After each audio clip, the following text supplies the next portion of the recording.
as you may know, Australia is our biggest source market. Almost 50% of all of the visitors that come to Fiji originate out of Australia. It's a partnership that has endured decades, and it's one that's strengthening. Our focus is to continue to grow with Australian visitors. Australian visitors continue to grow every year. More than 1 million more people flew out of Australia overseas last year than the year before, and we're well positioned to get a fair share of that growth. The Gold Coast, as we said in our speeches, is the 6th largest city in Australia. It's growing rapidly. It's in the region that will host the 2032 Olympic and Paralympic Games, and it has a strong connection with Fiji through the surf, the sand and the sun, but also has a lot of people that are connecting through to North America. So Australia remains our biggest source market. It's one we're focused on growing, and we're very excited about what this new airport, this new destination can do for the Fiji tourism industry.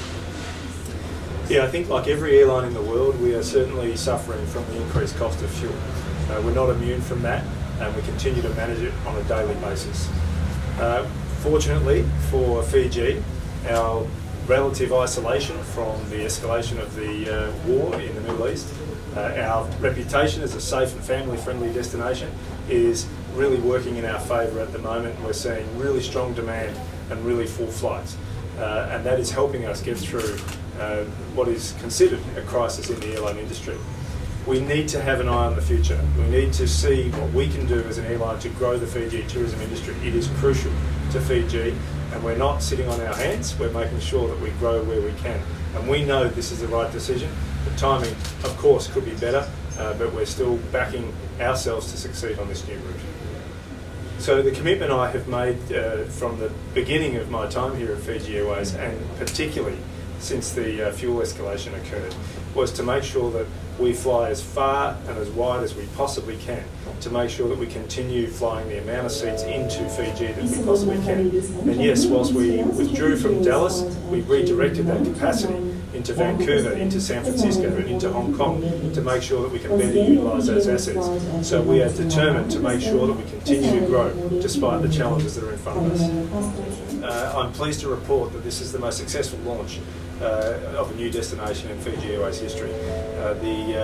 The time we opened the ticketing for sale was in December, not less than 7 months ago. Normally, when you have tickets on sale for an airline, you have a full 12-month window to sell it. And I'm really pleased to report that for the very first month of our operation, we are at an average of 70% loads, which we're very proud of. And that strength continues through to the end of the year and into the future.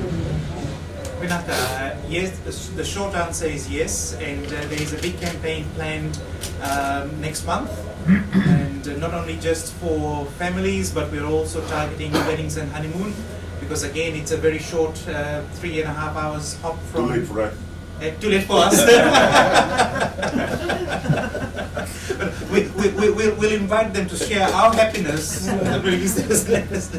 So yes, indeed, it's a very important market segment, and the easier we make it for them, and the importance of Gold Coast also is like the marketing activities that we'll be doing in a localized sense is important, because Gold Coast naturally is a tourism hotspot for domestic Australians. Yeah. So again, once we put our messaging out there in the space, so it just gives us that extra captive audience that, hey, you've been here this time, next time take a hop over to Fiji as well. So great.